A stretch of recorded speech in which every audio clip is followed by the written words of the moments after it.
Hi, everyone. Welcome to the show. I'm Dr. Nicole, and on today's episode, we're talking about raising neurodiverse kids and how parents and families can embrace both the joys and the challenges that come along with that.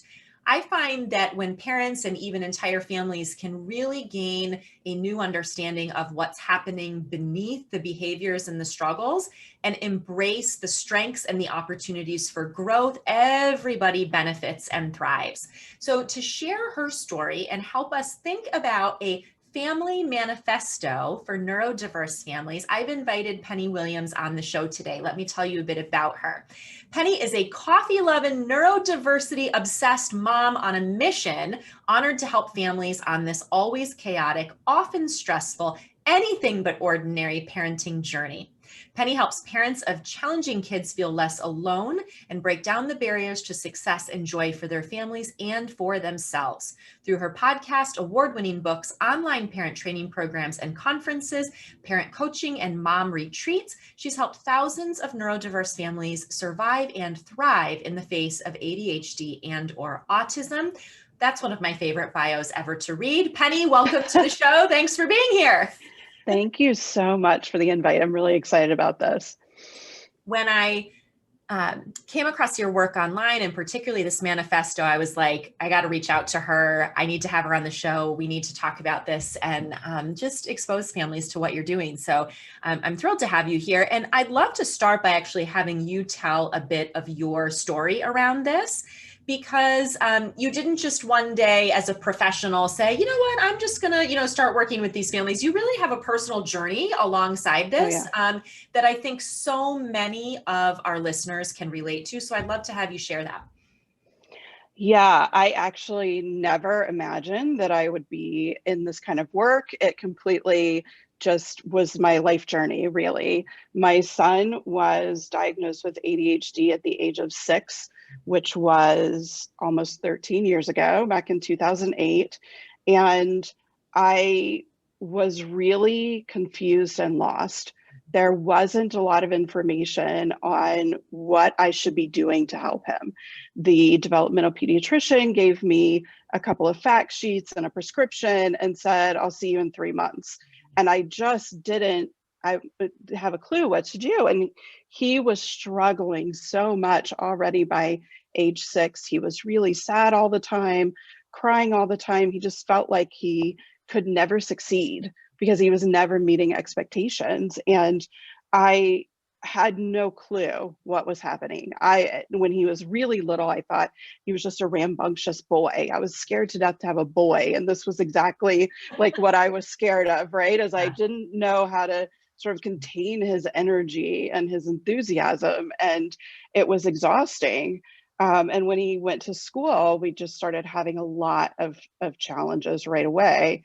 And finally got the diagnosis in first grade, but I had been reading, waiting for that appointment, and felt certain that he did not have ADHD because he could focus on things if he wanted to, which is a huge myth around ADHD. But I was really blindsided by it because I had decided that that just didn't fit. And it really did fit. It fit a lot. And the more I started to learn about it, the more I really saw how much it did fit. And I was still struggling to find information and guidance on what we needed to do other than medication and maybe therapy, those sort of basic treatments. And I struggled for a long time because I was really looking through books and websites and magazines and really researching, but I was asking all the wrong questions. I was looking for, how do I make this kid sit still in school? How do I make him less hyper? How, all of these things that I can't really change about him. And looking back, I don't want to change about him. He is who he is. And that's really the biggest aha for me over the years has been that the parents are the ones who need to change. Our kids don't need to change. They are who they are. And there are many wonderful things about them despite those challenges. And so it becomes a matter of, how do we change our parenting and our understanding of our kids in a way that really helps them to be able to succeed in a world that isn't so forgiving for neurodifferences, right? When he was 12, he was also diagnosed with autism spectrum disorder, and that was added. He's very much on that sort of high functioning, I hate that term, but high functioning end of the spectrum. So it was really hard to see. It actually took a few clinicians before they were diving deep enough to really see that it was there. It was clearly there. And so school has always been a struggle, and just really working to try to figure out who my kid is. What does he need from me? What will be the spark for him to be successful and happy? And along the way, you know, I started blogging first, like, somebody please find my story and tell me what the heck is going on and how do we deal with it. That's honestly, it's what I did, because I wasn't finding answers. And the more I blogged, the more people showed up, you know, especially moms back then. And we started talking a lot about ADHD, and I realized that I had been so obsessed with it for so long that I gained a lot of knowledge in that area. And so I wrote a book, which led to more books, and then online courses, and then private coaching. The mom retreats started several years ago between some moms that I met through my blog. And we do that every year. So it really just snowballed from having this kid who needed me to find a different way to parent him. Yeah, and you've now walked sort of the whole childhood portion of that journey. You're now in the young adulthood portion of that. And so I think that is helpful too, now having that perspective of, you know, what maybe you thought was important or needed at 6.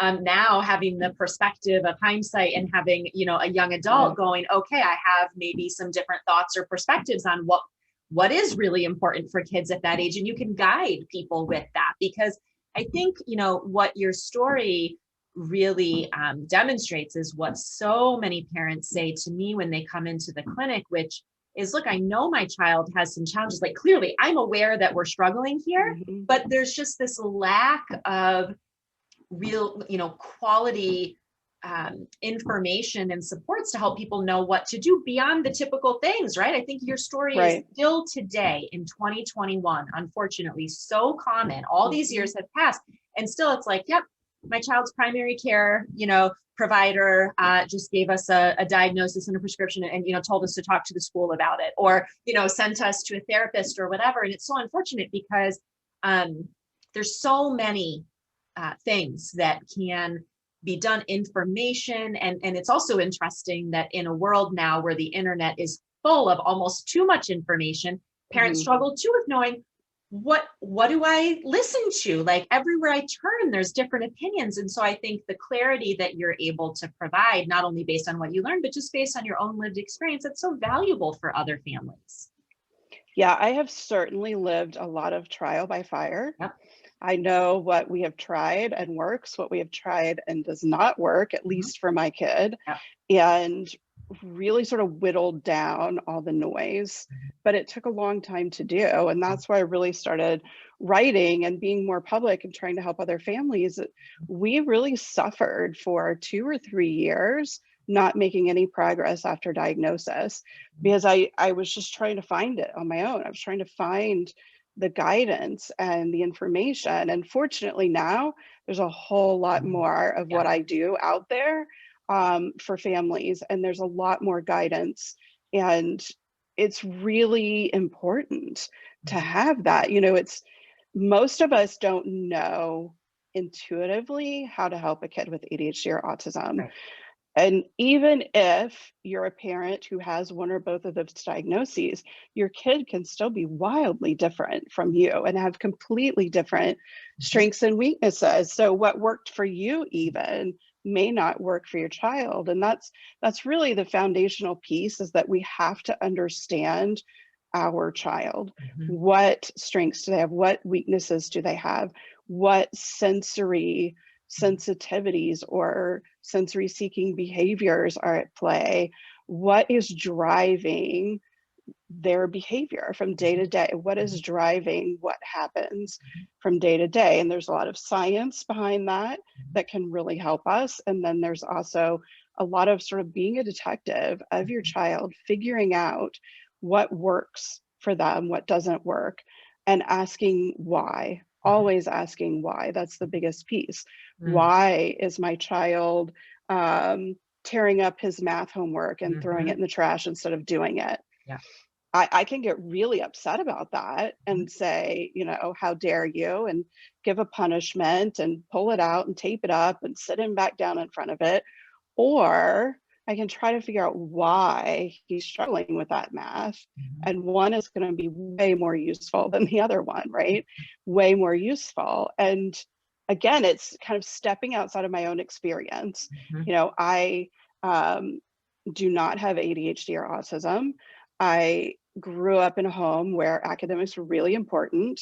I was gifted Mm-hmm. and I could kind of skate through school. Honestly, I did as little as I needed to do to get A's and B's, and I did fine. Mm-hmm. And I really had to completely step out of that experience to understand that there are other experiences, and my kid's journey is way different than mine.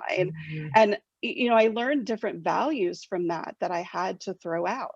I had to completely rewrite the parenting rule book for the kid that I have. Mm-hmm. And that's really the biggest piece. Mm-hmm. And those expectations, right? We all, I say to parents all the time, whether we realize it or not, we have an entire story that we tell ourselves before we even have our first child of what that experience is going to be, what it's going to be like to be a parent, to have kids. We have it all mapped out well into the future, whether or not we're aware of it. And when you have a child then who is quite different from you or operates outside of the box that you envisioned that life as a parent and as a family was going to be in, there can be a lot of uncomfortable feelings that come along with that. There's a grieving process, there's an acceptance, there's all of these things. And, I love what you said about the real foundational thing that we need to be thinking about as parents is looking at our child as an individual, outside of the label, outside of everything. Who is this child and what is going to be important and necessary? And I think when families can make that shift, it makes such a world of difference, because as you sort of shared early on in your journey, with your son, I see that in so many parents, the initial goal that they have is make these problems go away. Make my kid like, okay, yes, I understand he has these challenges. Okay, you've given me the diagnosis, but you don't understand. He needs to be quote unquote normal in his second grade class, or, he needs to be getting A's, or he needs to be, functioning on the travel soccer team or whatever, which really is more about our expectations and needs, as parents. Yes. But I think really looking at, as I talk with families whose children are now older, most of them have come at some point in their journey to realize that, oh, wait, I need to focus on and parent and love and foster the child I have, not try to fit this wonderful, amazing kid into this box that the world expects or that I expected. And I think that shift, when parents can make that, oh man, does that change everything, right? It's liberating, honestly. It's completely liberating, because we focus so much on being in that box. That's the way we're raised. That's what our culture teaches us. We don't choose it. It just sort of happens, and it's the expectation, especially around education. And so we have pressure from outside forces telling us that our kids should behave a certain way and do certain activities. And it's really hard to sort of push against that and say, no, my kid is an individual. And truly, every child should be parented as an individual, not just neurodiverse kids. We need to start celebrating the differences and the strengths. And it's a long time coming, and I think it's a long way off still, unfortunately. But when we stop trying to make kids fit a certain mold, then the pressure's off, then the stress is off of us, and then our kids can actually move forward. When we are under that stress and we're passing it on to them, it really shuts them down. It really causes a lot of unwanted behavior, right? And things don't move forward, they don't succeed, everything deteriorates under that pressure because they don't fit those expectations necessarily. Mhm. And I know for myself, when I really said, you know what, I'm letting go of everything that I thought, Mhm. I'm letting go of everything that people tell me leads to success, and I'm going to let my kid guide this journey, and we're going to figure it out together. My anxiety, like, plummeted, Yeah. and I already have anxiety anyway, so I'm already worried about everything all the time, right?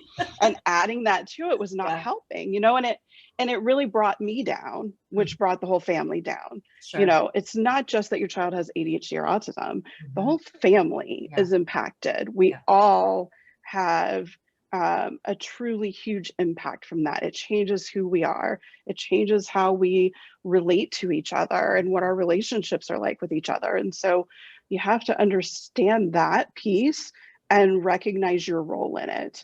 Mhm. We play a big role in our kids' behavior, Mhm. and a lot of times it's unintentional. We're not moving with intention and purpose and making decisions about it. We're just on autopilot, and we're emotionally reactive like our kids are, right? And Yep. so we have to get to a point where we can recognize that and recognize that we are contributing positively or negatively. And when we let some of that stress of the cultural norm go, it's freeing, it's liberating, it's Mhm. just a big sigh of relief. And for us, everybody in the house then felt so much better. Like, everybody, because I wasn't still obsessing about ADHD or obsessing about doing well in school. Mhm. I had to accept that a brilliantly gifted kid could barely pass school, Yeah. and that is, it's not okay, Mhm. but it's the educational system in which That's right. we are in, Yep. right? And Yep. so, I have to accept some reality, Mhm. and that can be hard, and it's truly a process for parents. Yeah. I talk so much about this, and I get so many parents who say, but I don't know how you just flip the switch and do that. Well, you don't. You do. Right. It's a whole lot Yeah. easier for me to sit here and tell you Yeah. what I did, and tell you in 15 Mhm. minutes when really it took me 10 years Yeah. to fully shift that way. Mhm. Parents need to know that too, that it's a real long process, and it's Mhm. something we're constantly working on. I mean, yeah, sometimes my kid pushes my buttons and I still get emotional, right? Instead of remaining calm, like I know I should do. But Mhm. most of the time, Yeah. I'm able to really be what he needs me to be. Mhm. And that's where you're trying to get. There is no perfection. We have to, and honestly, we need to be real with our kids. Mhm. When we hide our mistakes Yep. and we put up a front, then they feel like they're never going to be that. They're never going to measure up because they can't succeed always and they make mistakes. Mhm. It's really crucial for us to show them that we're human too. Such a good point. And as you were talking about your own experience of shifting and letting go of the expectations of how he needed to be, especially with school. And I think really, I mean, and I've done whole episodes on the educational system and school, all of those things. School creates so many problems for these kids in so many ways and on so many levels, the way that most schools are structured, at least in the US. And what's interesting about that, you said you had to let go of the idea that this brilliant kid was going to barely get through school. And I look at that and I go, yeah, through no fault of his own, right? Through the Mhm. system. And that's Exactly. the shift there too, I think, for families, especially with school, because so much of the angst that I see in parents, especially early on with their kids with some of these challenges and diagnoses, is related to school performance, school behavior, grades, like Hmm. all of that. And what I so want parents to understand is, you know, our assumption that a child's ability to get through or be successful in school as it is set up in this country and in many countries Hmm. has no bearing on success. And in fact, most of what goes on in schools is total catastrophe for most kids. So setting the bar that like success means that your kid doesn't have any issues in school and gets A's on their report card, that may or may not have any bearing on what success in life looks like. And I think Exactly. that's like a sort of mind-blowing thing for a lot of parents to consider. But many come to find that as their child gets older and goes through the school system and realizes, oh, wait, I thought this was how this needed to be, but actually this is not where the focus should be now that I'm looking at what the rest of my kid's life is going to be and what constitutes success. And, so I just think that's an important thing, There's so many successful, happy people who do not have a college education. And in fact, I have a friend that tells me the statistic all the time. We just talked about it earlier today. 66% of American adults do not have a college degree. 2/3 do not have a college degree. And I promise you that many of them are successful and happy. Yes. It is not the only path. Right. And we really have to just let go of the idea that there are particular paths and let our kids create their own, right? Yeah. And if, for example, my son graduated 6 months ago from high school. Right now, he is doing nothing but healing from that experience. Yeah. He is gaming. Yep. He is sleeping a lot. He just needed time because it was so traumatic for him.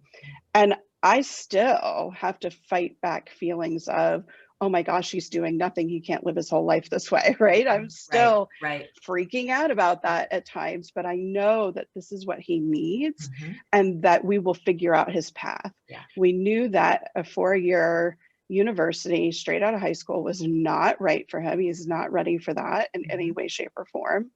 And so we just decided to explore different things, give him different opportunities, let him come to it in his own time, which is not to say that he's still going to be 30 and doing nothing. I would not let that happen. Right. And it's important to note that because we're sliding expectations. Yes. We're not squashing expectations. Love that. Yeah. We're just honoring when they're going to be able to be successful at that. There are kids on the spectrum I know of who tried to go to college in their 20s, didn't make it past a year, if that. And then in their 30s, they go to college, they get a master's degree, a PhD. Like, it just has to be when it really clicks for you, when it's the right thing for you to do, and when you really want to be there. And so many 18-year-olds neurodiverse are not really there for that reason, right? Yes. They're there because somebody said this is what you do. Yeah. And it's a fight. There's a lot of friction between culture and the parent that we need to be. Yeah. But we have to be okay with doing something different, right? We have to get there. And for me, with all my anxiety, it was really hard for me to throw out some of that stuff. And it was a process, and I worked on it. I chose to work on my own emotional and mental health in a way that would help me to really accept my kids, accept my life, accept what I'm doing, all of these things. Yeah. And deciding that was the right path. If this is where I am, this is where I'm supposed to be.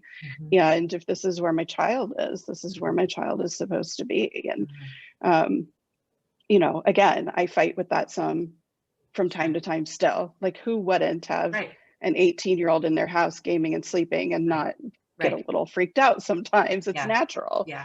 But I can still honor who he is and still allow this part of the process, instead of being, oh my gosh, you've got to get out there, you've got to take a class, you've got to get a job, it'll come, and that's okay. And it's hard. You're going to continue to guide that. You're laying the foundation now for him mentally and physically to reset, to be able to move forward, and you're trusting in that.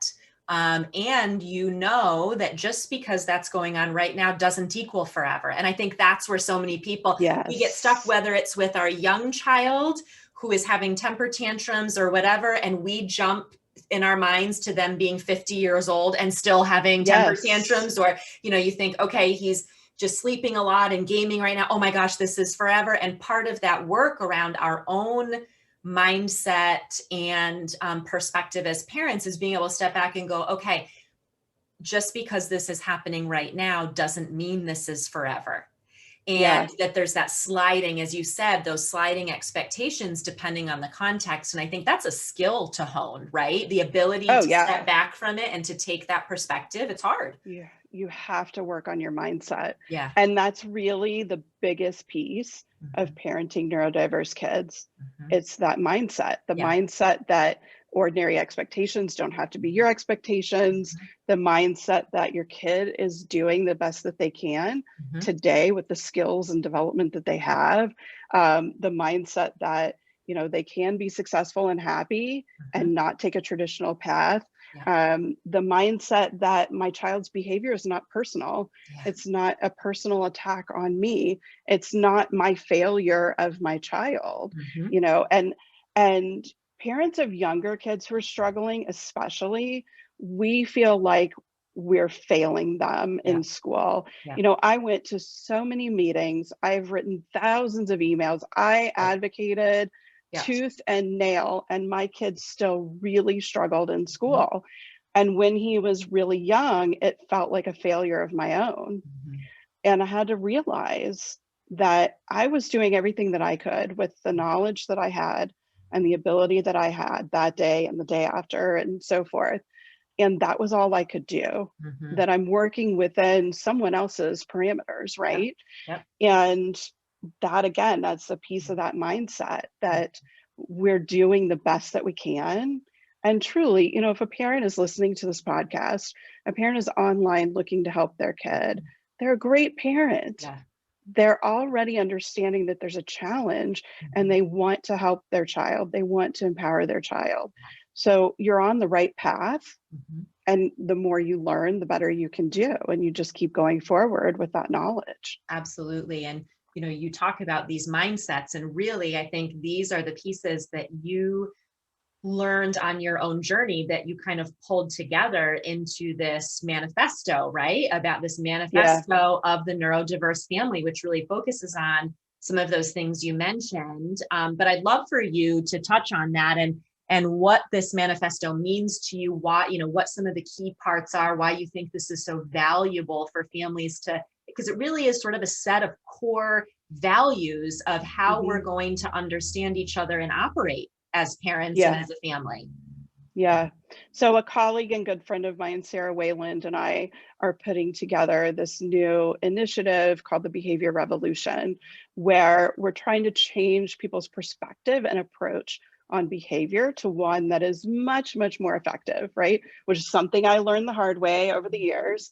And so we wanted to start with really, what are our beliefs and foundational principles? What is the guiding sort of force behind everything that we teach? And the manifesto is something that parents need to adopt. These are the mindsets that will help you be the most effective to your neurodiverse kid. Mhm. So, you know, an example is that behavior is an underlying symptom of a challenge, something we learned from Ross Greene, Yeah. author of The Explosive Child and Raising Human Beings.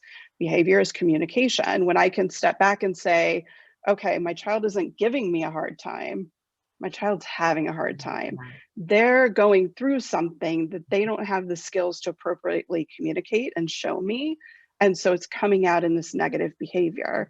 That shift of your understanding of what's happening in those instances immediately Mhm. puts you in a different frame of mind, and one that is much more helpful and also less combatant. Mhm. So it allows you to be able to maintain calm Mhm. and co-regulate with your child instead of sort of co-escalate them, Yeah. right? Yes. And that's so very Yeah. important. We so often, somebody comes at you and they're yelling at you and Mhm. saying ugly things. Our instinct, our natural Mhm. body instinct, is to do that back. Yeah. And all that does is escalate the situation. And it's Mhm. really not honoring the fact that our kids are struggling, Right. right? Right. It's saying, you're choosing to treat me this way and I'm going to choose to treat you this way back. So it's really a lot of those sort of mind shifts, little pieces that we just have to sort of look in a different perspective. Mhm. And then we're able to stay calm. We're able to understand their behavior and improve it.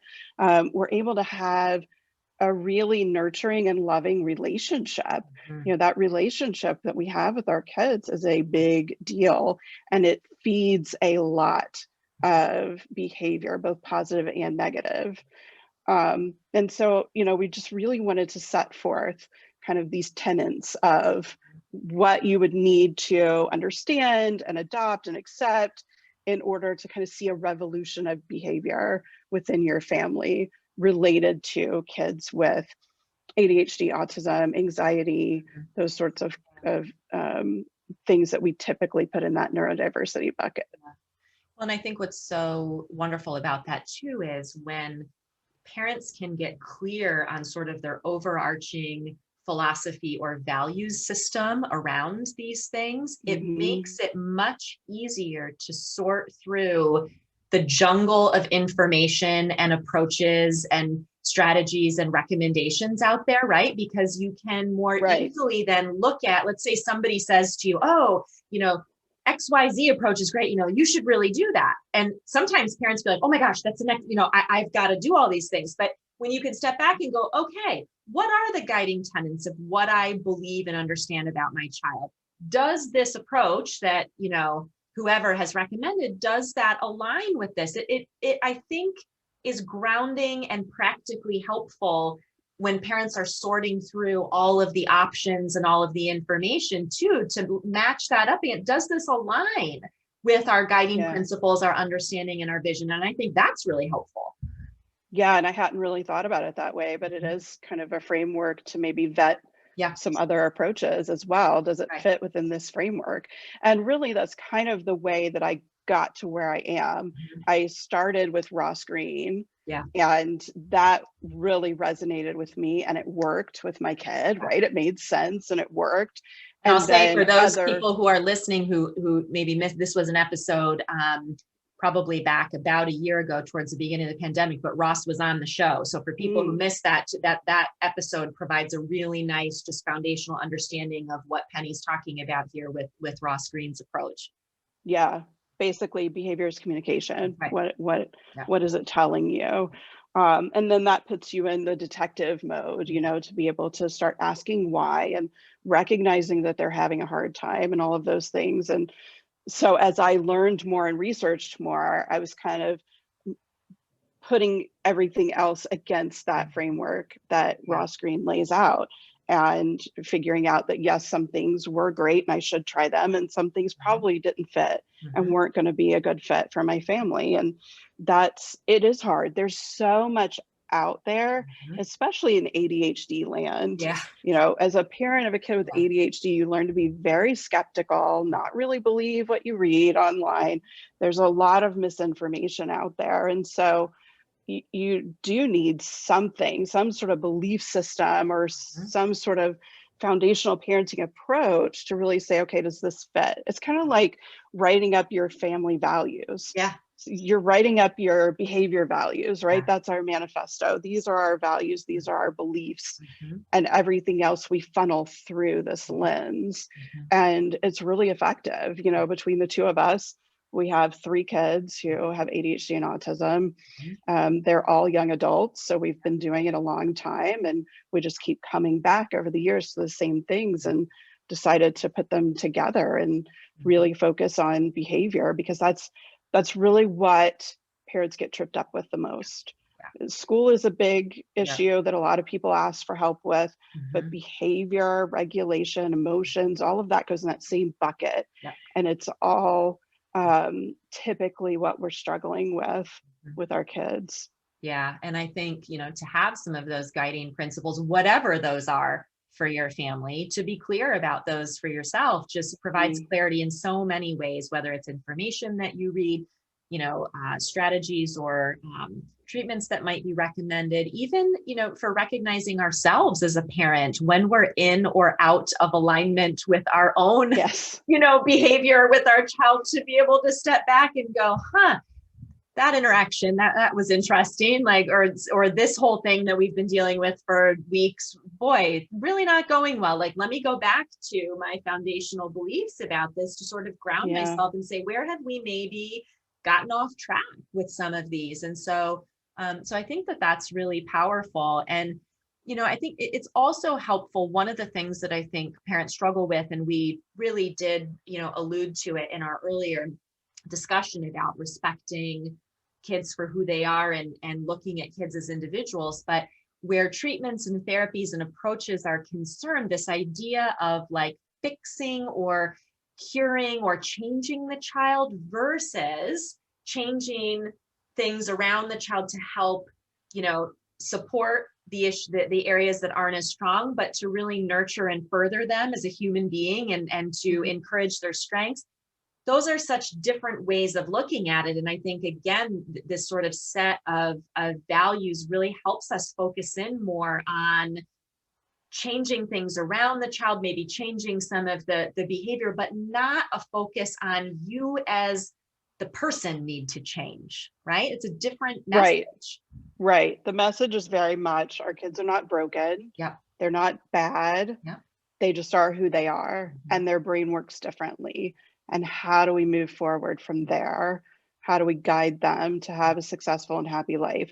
And that itself needs its own definition for your child. Yeah. What does success as an adult look like for your child? What is going to make your child happy and fulfilled? And that's different.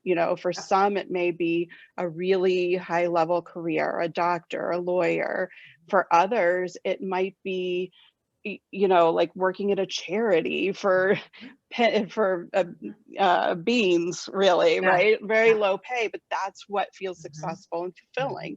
It's different for everybody. We already know that. We just have to really sort of adopt that for our kids who have differences too, to say they can have a completely different path and it can still lead there, but you have to define where that is. Where are you trying to go? And I'm not saying to know what career your child is going to have when they're 10, right? It's what do you want that journey to be like, and what will success and happiness look like in general? And for a lot of people, it's really fulfillment. It's not financial, right? And we grow up thinking it's financial, and we still have a good bit of culture that's pushing that as well. But we have to be open to it being different, but also be open to defining it differently, if that makes sense. Just being open to the journey being completely different, but still, and when they're young, we get caught up in he's having a hard time at school, he can't get his homework finished, or he can't sit still in class, he's disrupting. It's hard to step back from that and say, okay, well, he's going to be a happy and successful adult, right? And we're going to get there, right? It's just so overwhelming, and it's so far off. But I think even when you have young kids, if you can just say, I know that I am going to help this child get where they need to be. I know that this child can be a happy, successful adult in some way. And that's what we're focusing on. And then today, the math worksheet not getting done and the teacher writing a note about it doesn't quite feel as painful. It's still pretty painful, but we're just working toward that success and happiness, whatever it looks like, instead of working toward high school, college, financially successful career, right? It's just shifting that completely and recognizing that we're all imperfect and it's okay. We're not broken. We just all have differences. We all have a different way of moving through the world. And those different ways are perfectly fine, if not great. Like different is pretty amazing sometimes. It's not a bad thing. Yeah.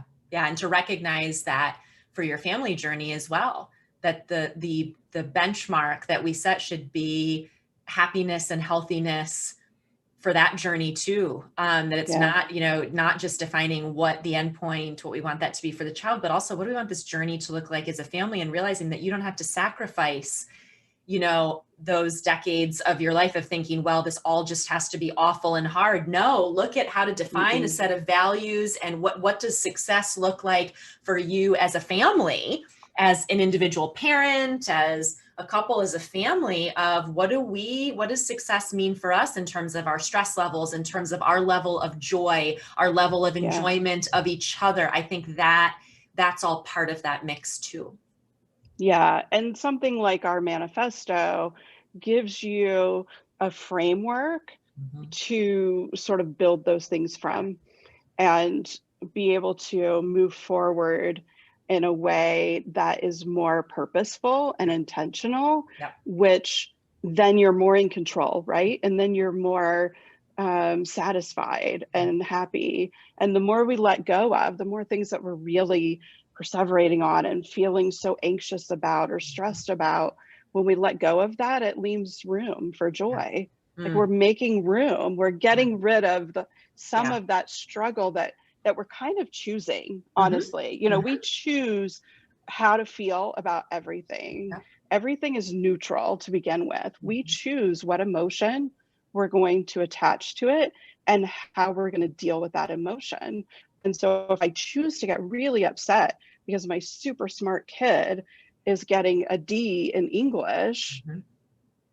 I'm spending a lot of time and energy on that, right? It's Yep. taking up a lot of space. Yeah. If I let go of that and I Mhm. say, well, this isn't going to mean that he can't be a successful and happy adult, Mhm. now I've got space for Mm. something else that's Yeah. better. I Yeah. have room for other Mm. things.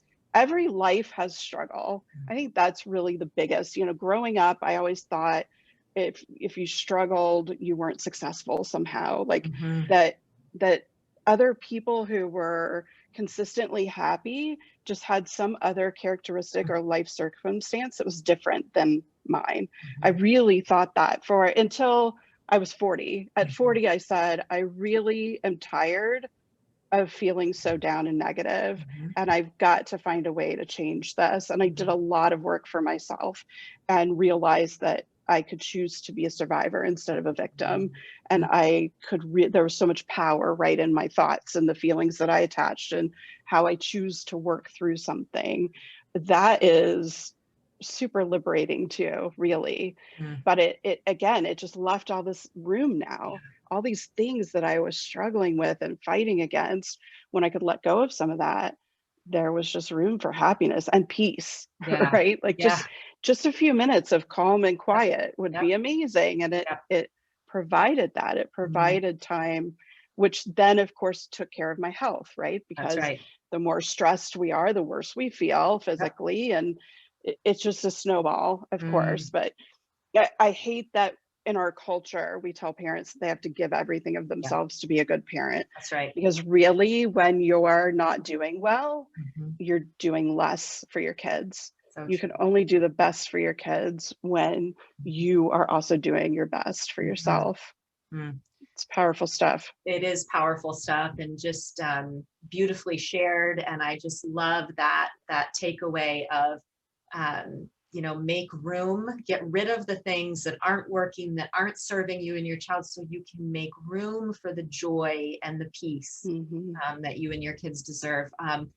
Lovely, beautiful, powerful, important. I want to make sure that people know where they can find out more about your work. Community is really important for families, and you have a lot of ways that Yeah. you offer that. And I know that you also have some really great resources that people can download, including your manifesto. So, where should people go to find all these things? So the behaviorrevolution.com, you will find the manifesto. You can download it off the homepage there. Right. There are some courses that I already have. There are some webinars based on different themes that we have there. And July 1st of 2021, we're launching a behavior revolution course for Right. parents that'll really guide them through everything in the manifesto and beyond, really dealing with behavior.